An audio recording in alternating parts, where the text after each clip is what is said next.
Welcome to Wildlife Wanderings. I'm Andrew Wegener. I love to get out in the outdoors, into nature, to see what we can find. Whether it's in a local park, down here at the beach, or in a nature reserve, or even overseas. It's great to see what we can find that God's made for us, and we're going to see what we can find down here today at the reef. Let's go and have a look. Well, here in the rock pool, there's something just moving underneath this rock, but I need the net this time. My hands aren't going to be quick enough. We'll give it a go, see what we can bring up. I know it's not a toadfish.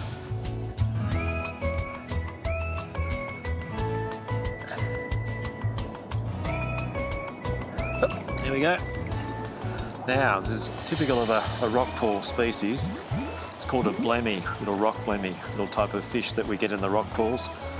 And it's not going to do any harm to us. But there you go, another species of fish. Hop. Right, we caught it, and I'll just attempt to hold it in my hands for a moment. You can have a look, but yeah, it's one of those species that we'll often find in a rock pool moving about. This is quite a large one, but yeah, it's called a rock blemmy. Won't leave it out of the water for too long.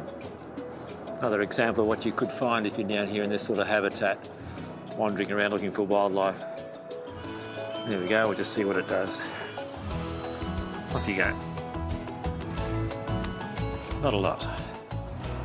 When you're out rock pooling and you start to get really involved with what you're looking at and what you're finding, it gets so exciting. You've got to remember that the tide comes in, so always keep an eye on you, that what's going on, you're not going to get too wet going back in. So we'll wade back across those rocks, head back to the dry sand, but always be aware that that water is moving in all the time. Anyway, I've had a good morning. We'll see what we can find inside here now.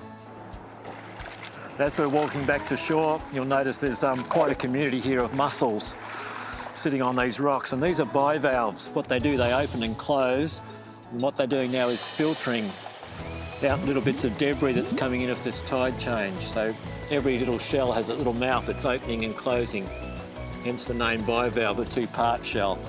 And there's quite a colony of them here. You've got to be careful walking on them because you could cut yourself. Had a bit of an injury before when I had a rock on my leg, but I'll survive. But yeah, these are all mussel shells just on the edge of the rock reef. We were out there before, but now there's no way unless we get our wetsuits on. So we'll head up onto the shoreline, see what else we can find while we're down here at Point Leo.